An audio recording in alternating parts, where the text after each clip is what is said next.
thrill me. Thanks for joining us again, Jared. We're back in the genre of techno horror again. Is that not correct? I believe we dabbled earlier in the year or sometime last year with Brain Scan, Ghost in the Machine. Shocker was kind of techno. Yeah. A little bit. So today we decided to go with the Lawnmower Man, from 1992.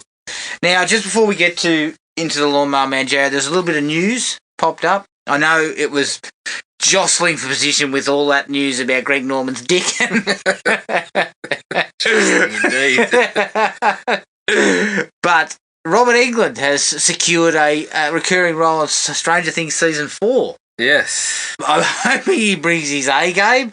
Yeah. Because like when he brings his style A game, not that shit. When he brings his B game, which is Urban Legend, he is.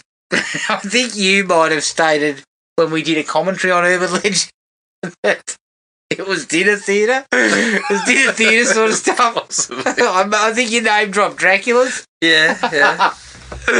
But it's good to hear that Robert Englund's back in such a high-profile project. Yeah. And not playing Freddy Krueger in any of it, which is hopefully a good sign. Well, there'll be nods, won't there? There'll have to be. Oh, there'll have to be, yeah. There will. There'll be a little bit of that, but it's good to know that he's getting a bit of work on something like this. Yeah. So it's a big thumbs up for me. Yeah, I'm pretty happy with that. Him there. What about Peter Dinklage in The Toxic Avenger? Oh, I saw that too. Is that shit still floating around? Remember when there was word that Arnie might be in it? What? No, I don't. There was some word that Arnie might have snaffled a role, and I remember thinking to myself, Arnie, your career is over. Is that the case? Yeah. Yeah, Toxic Avenger, Peter Dinklage. It's a natural fit. I mean, that was the first name I thought of.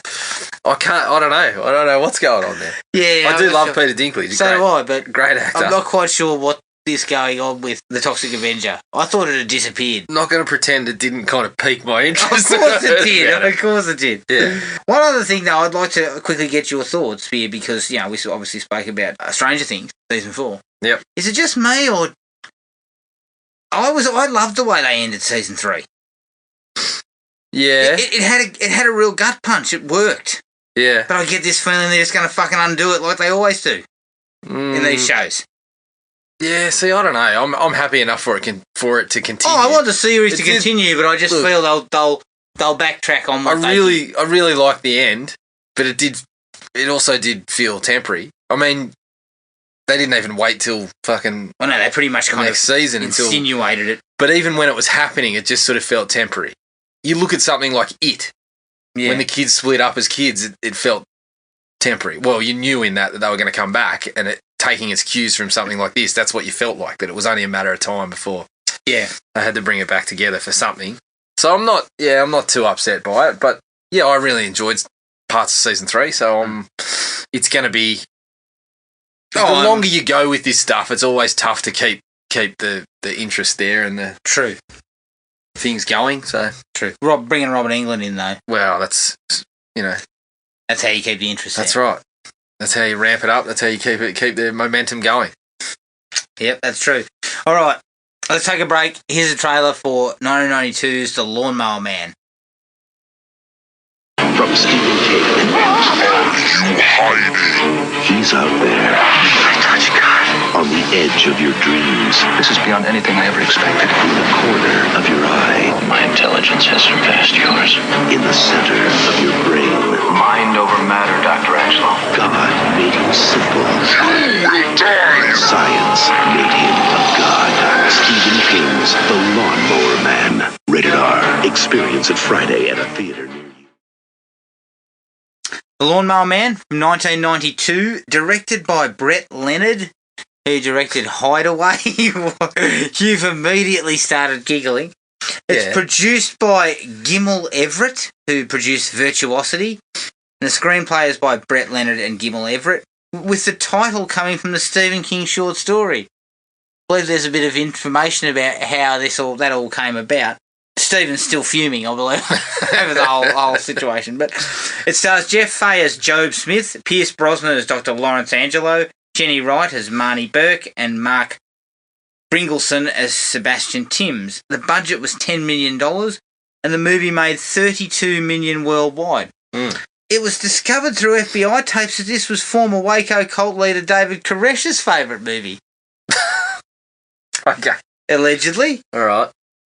He was on drugs. Yeah. Well, so geez. That would make sense. Yeah, it makes sense. All right. The Lawnmower Man, Jared. Talk me through it.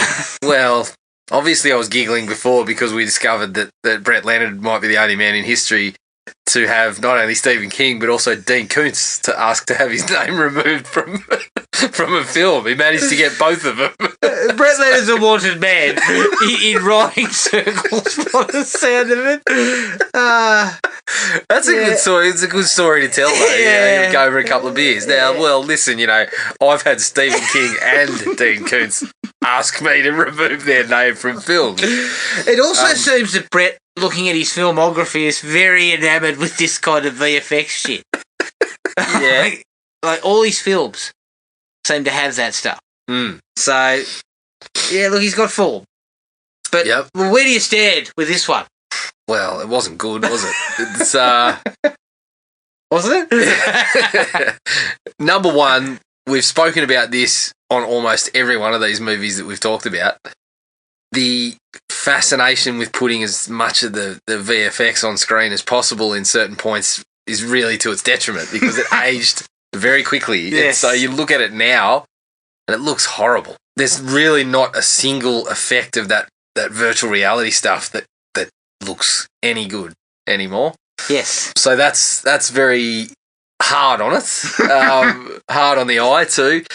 The problem for me is by taking the Stephen King angle and setting it, deciding we'll take the Lawnmower Man name so the guy that we're using must mow lawns, you've kind of confused this stuff where there's parts of it where I look at it and think just the straight, simple doctor working on the guy that he's, unethical behaviour, but he's working on the guy behind the scenes, minus the VR stuff, could have been all right, just for a cheap little slice and dice sort of affair. But when you chuck the virtual stuff in and this fucking shady organisation, Dean Norris would look back at this and cringe, I would imagine. He's like, when you bring that shady organisation in and all the virtual reality, it mixes up the message. They obviously had this message that we said, it kind of holds true today, but it's not even in the film other than very brief moments.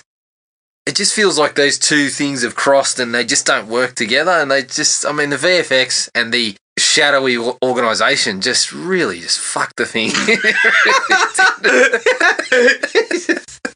You get right to the heart of it, don't you? Well, it did.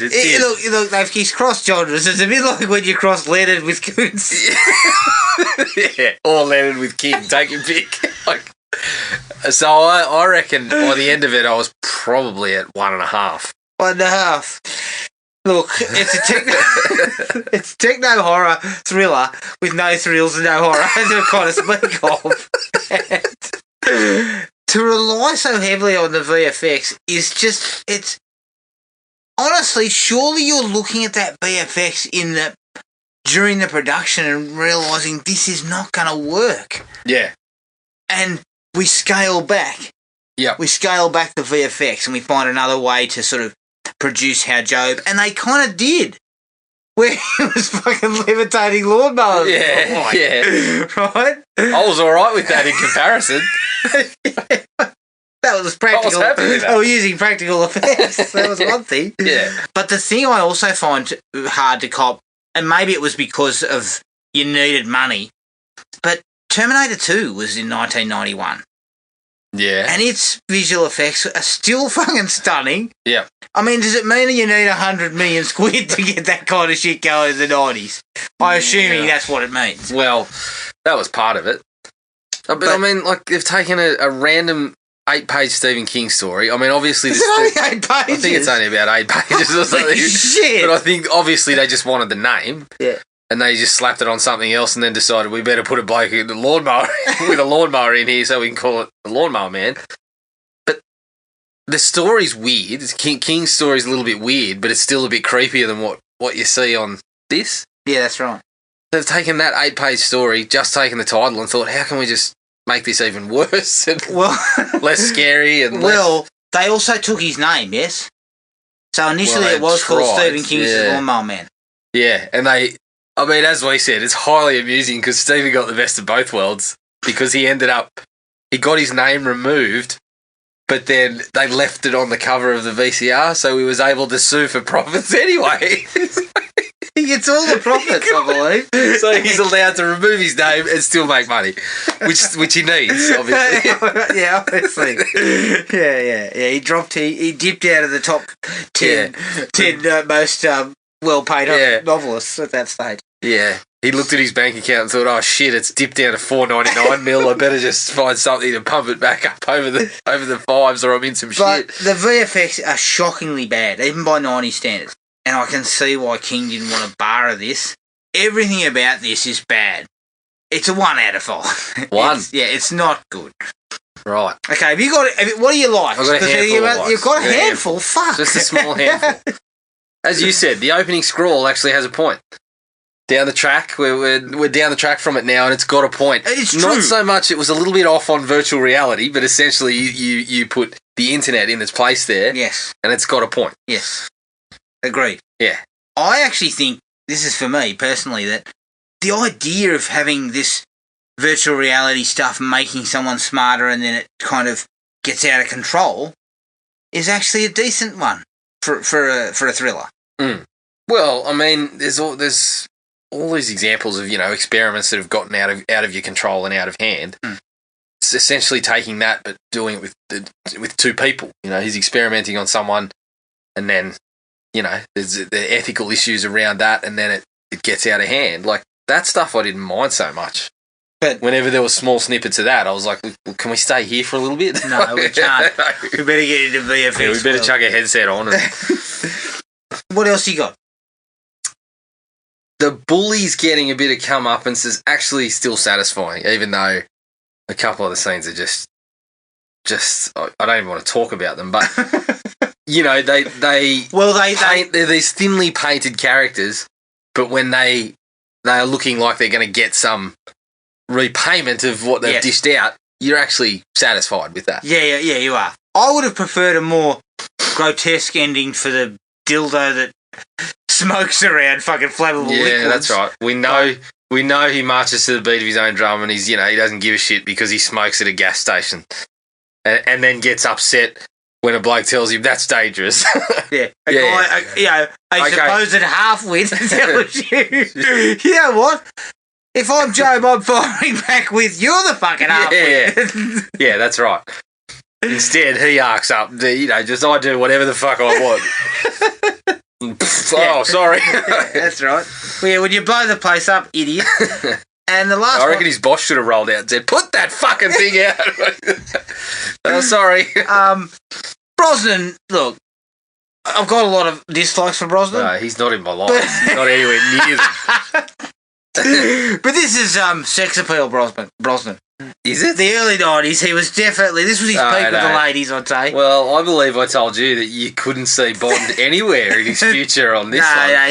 No, you couldn't. You're talking peak Brosnan sex appeal. We already pointed out he's getting around his shorts, woolly socks. I know. Dress shoes. I just think from a sheer, I think he's he would have done all right with the ladies at this incorrect. time. Incorrect. Too much hair. Look, my dislikes are peppered with Brosnan. Also, maybe I'm out on a limb here. Yeah. I was desperate for likes. Cowboy Job, on the other hand. Oh, yeah. That's peak sex appeal when it comes to this film. He's in my dislikes. No, he's definitely in my likes. That was the funniest moment in the movie. No. He's in the dislikes. Come on. No, Cowboy Joe's in the likes. I mean, it's nice to see the bloke. You know, he's feeling himself for once. He's looking good. True. He's looking sharp. He's getting a little bit of attention from the ladies. He looks like the Marlboro Man. That's right. with the hairdo that He-Man to be proud of. Yeah. So that's in the likes. I also like Cowboy Joe the mowing man with no shirt on and a dirty grey belt buckle. The biggest belt buckle you've ever seen and the tightest jeans you could find. I like it. It's a good look. Yeah. Okay. Got anything else in the likes? Well, for a movie called The Lawnmower Man, using his, like, controlling the lawnmower, when it actually happened, I was like, fuck, finally. Like, so I actually had it as a bit of a like and thought, they should have done a little bit more of this. Yes. Even though I didn't really like the ESP stuff, the shots of him when he's fucking standing there and the thing's just mowing itself, you could see it coming a mile off. Yeah. And I was just waiting for it to happen.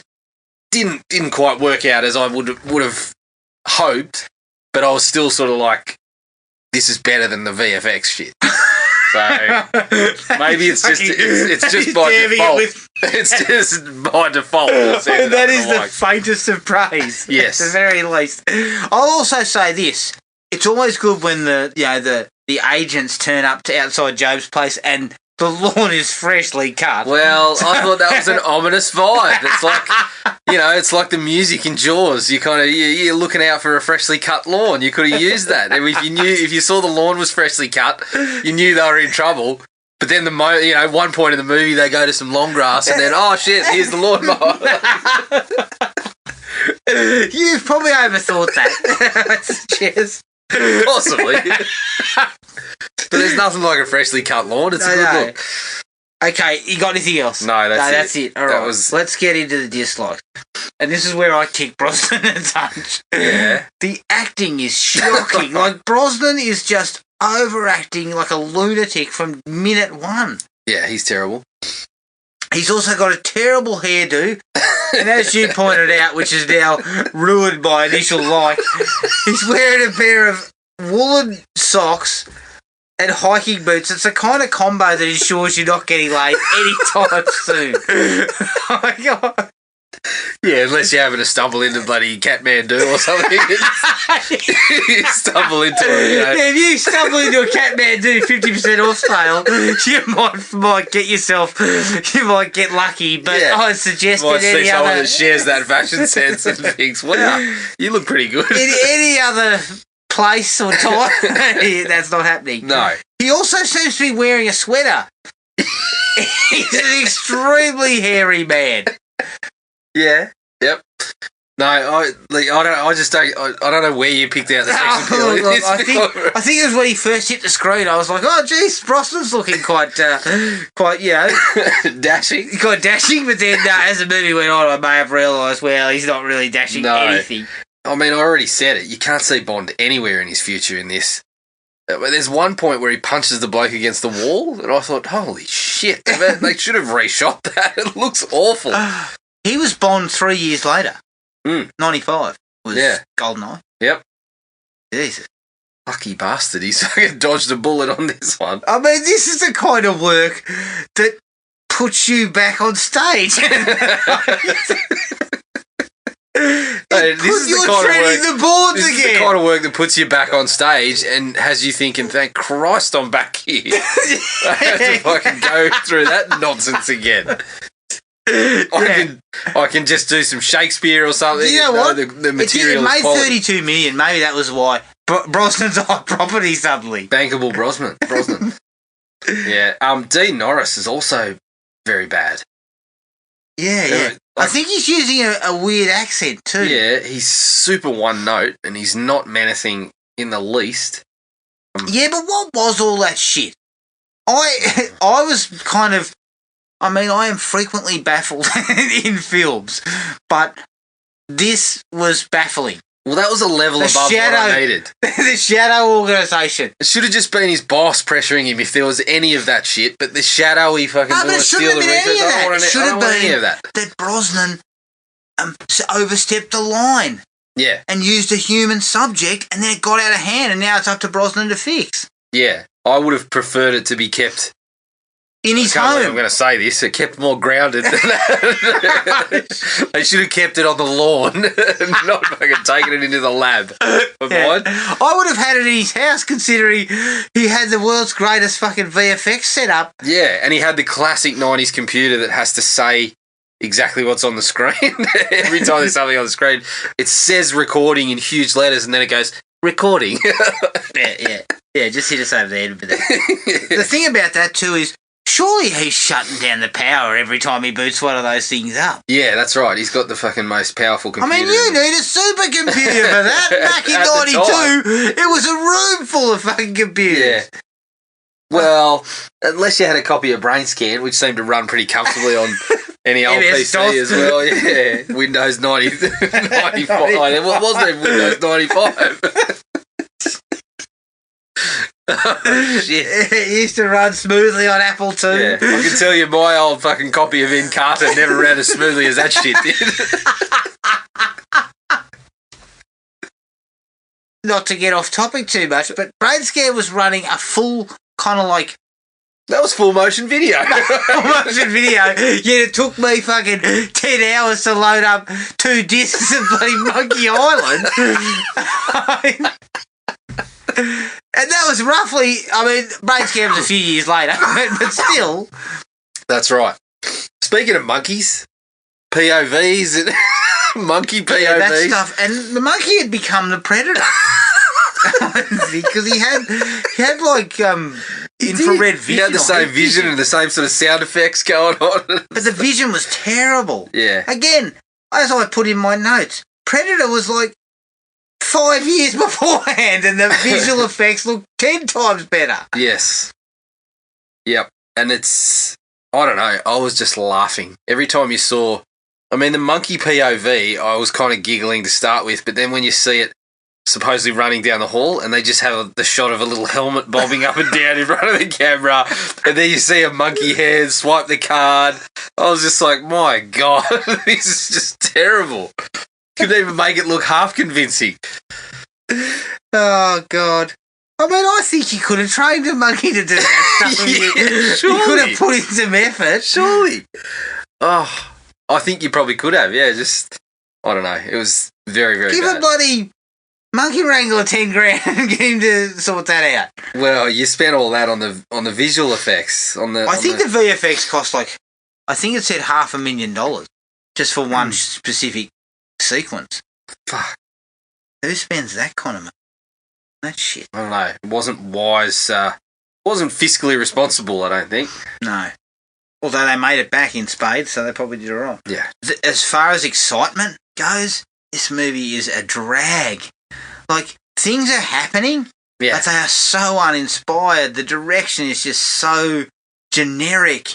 I kept telling you, we should have chucked on the director's cut. No, we shouldn't. I'm sure that would have pepped things up in places. It was half an hour longer. What could possibly be in it? Yeah, well, maybe that half an hour is all the good stuff that got cut out. Do you think it's a stronger... Do you reckon it's a stronger film? Yeah. It might include all the stuff about, the Lawnmower Man eating the grass behind the lawnmower that was cut out from Stephen's story. So, who knows? Who knows what was left there?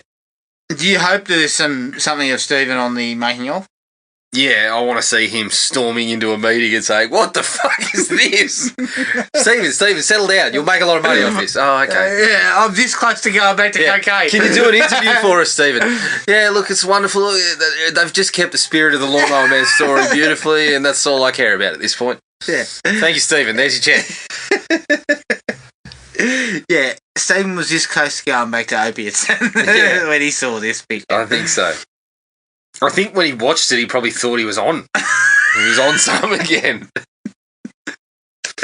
All the bad characters that you pointed out. I mean, what was all that shit involving the priest? Yeah, that was just over the top. Like, couldn't Job have just been a simple man who liked to mow lawns? And was taken advantage in some sense by somebody, whether it be the priest or whatever. Someone's there to get, you've got the bloke at the gas station who's going to be treating him like shit. It's like there's other people in town that are taking advantage of the fact. That's okay, but the priest was just... I mean, from minute one, it was just...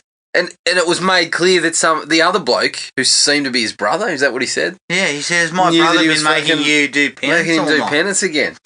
Well, fuck. I mean, the minute we see him, he's fucking whipping him and... Yeah, I didn't understand all that shit. No. And quite frankly, I wish it wasn't in there. No. I mean, I hated the VFX like nobody's business. Yeah. But that stuff with the priest, it you know what? Parts of it felt like Carrie. Yeah, well, that's what it got to. And that's the priest stuff was like Carrie.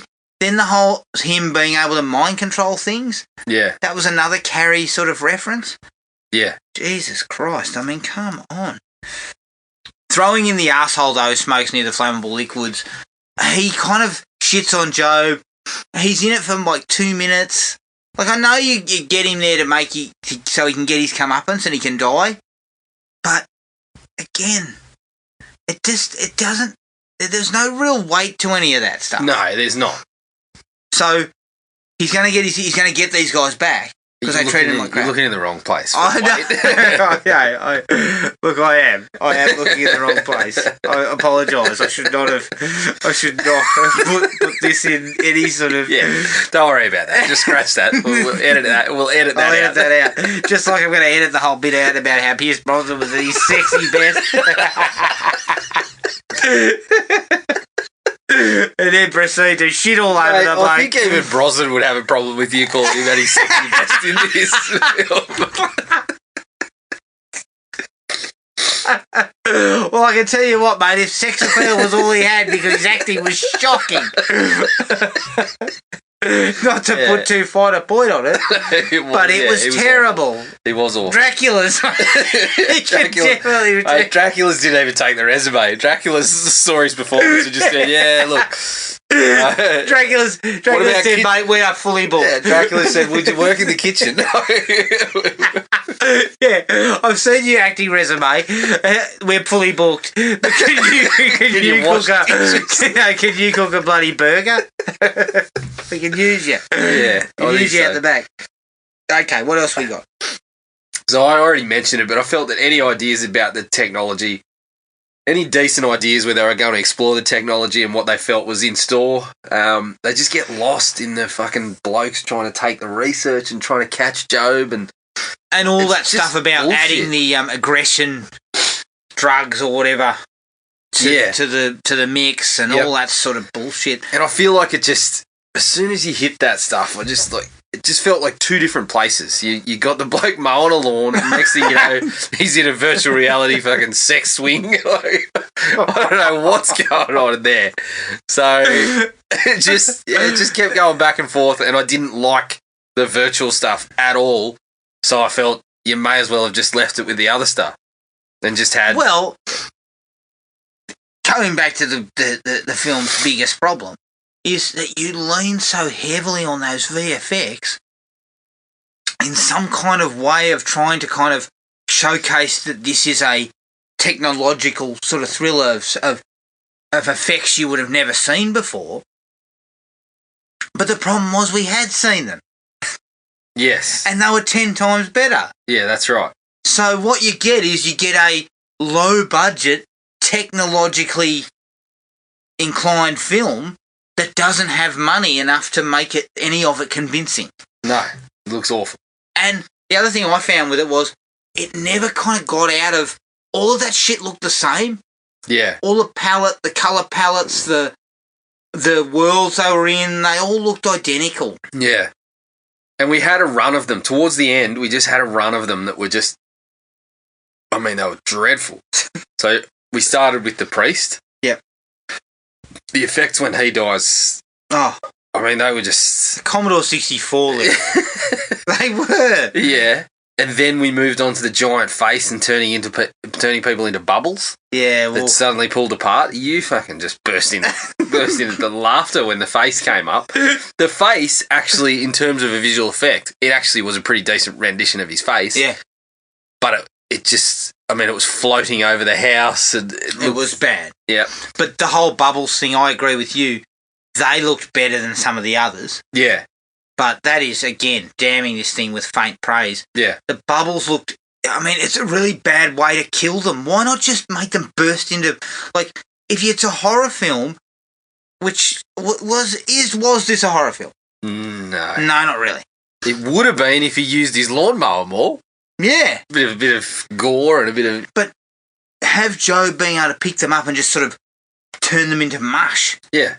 Instead of chasing, men with guns with virtual bees and things like that. I mean, that was, as soon as I saw those bees and I saw the blokes kind of standing there with their guns going, yeah, getting kind of mind controlled, that was where I thought less is more, Brett. This is exactly what that phrase applies to. Do you think that both Stephen King and Dean Koontz had similar conversations with Brett Leonard? Yeah. Well, they weren't talking, when they were talking money, they weren't saying less is more. Yeah, they were saying more is what I more require. Is more. But, yeah. I think Koontz also had his name taken off Hideaway. Yes. Holy shit. How do you manage that? You're a director. You're a Hollywood director. It's like a dare. Yeah, I bet you I can piss this bloke off enough so I'll take his name off it. Yeah, it's a side bet with a couple of buddies. Yeah. You reckon, Stephen King removed his name. Do you reckon we have a crack at Koontz too? Yeah. You reckon you can do that? I'll put beers on it. Let's put beers on it and see what happens. That's what's going on. Oh, God. And then obviously just rounding off the bloody cavalcade of shit virtual effects to finish the movie, the fight at the end, putting it in the virtual world. No. It just means you can't do anything with the two of them. There's no fight. You've just got these two kind of bloody avatars floating at each other and swiping, and then the bloody Pierce Brosnan in that fucking circular thing flinging around. Like, it's just, talk about an anticlimax. Yeah. And the thing about that is that the finale is set in the VR world, so it looks terrible. I mean, it looks gross. Yeah. And then you keep cutting to Brosnan, and they're having this kind of, like, existential discussion. I'm just like, so you're supposed to ramp this up. Yeah. I think it would have been better to have, like, just a hand-to-hand between Brosnan and Joe. Well, the only reason the bombs were there was, I think someone looked at that and said, this is going to be as boring as batshit. We need to fucking blow something up. And they didn't even do that correctly. I mean, that looks terrible. Yeah. Yeah, it was all bad there. You can tell it's a model. I also left out possibly the worst part leading up to the finale was when Brosnan pulls Job out of the suit. He puts his helmet off. Yeah, that is definitely a store mannequin. We'd run out of dollars by then. Oh, God, that looked awful. And then there's a shot of Job's face hovering over it at one point. Yeah. What were you guys doing? Like, look, drugs must have been. Drugs bad, okay. They must have been. Yeah. I am at a loss to provide anything further. No. Yeah. I mean, this has been short and sharp because the film is it's just not there. No. There's nothing there to like about it in my book. So there is not. 1 out of 5. All right, so that is The Lawnmower Man. You can find us on iTunes, Spotify and Podomatic.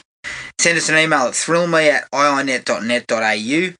We're on Facebook at Thrill Me Podcast Australia and at Podomatic at thrillme.podomatic.com. Look, if you want to give us a gift for Christmas, give us a rate and review us. I mean, look, I will take anything. Jared, will you take anything on this front?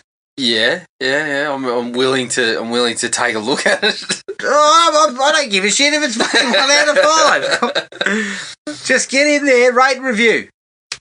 That's what we need. Just be kind. Give us a 2 and we'll work on it. Look, give us 2.5. Split it down a minute. I do apologise for the time it has taken to get episodes out. Look, it's a busy time. It is. It's a busy time.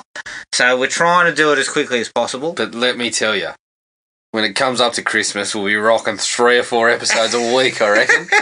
Yeah. Is that you'll be getting your fair share of Silent Night, Deadly Night pictures and all sorts of. I wish these blokes were busy again.